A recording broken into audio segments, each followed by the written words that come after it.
The auditorium itself was charred, and I don't know where it is today, but at that point it was completely unsafe for anybody to be in there. But we were allowed to go in and walked up these burnt out fire stairs in this concrete building to the roof, stood by this bomb crater and described what had happened and the kind of challenges that these people faced because their main performance space had been blown apart.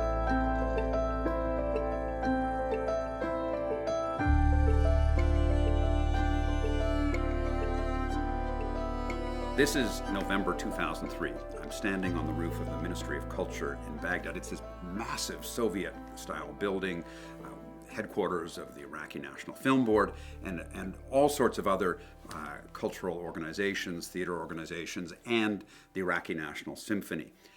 And so this was this very uplifting story that I stumbled on of these musicians with their very rickety old violins and flutes trying to reconstitute some degree of normalcy by bringing back the symphony orchestra that used to play there.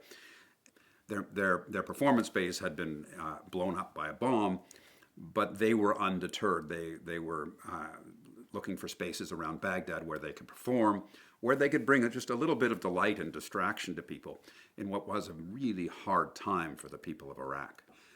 So it probably wasn't the most beautiful performance of classical music I've ever heard, but it had its own sense of joy because it was just this defiant expression of people determined to bring some degree of normalcy, some element of happiness and celebration to lives under what was a really tough time when people were being killed and maimed on the streets.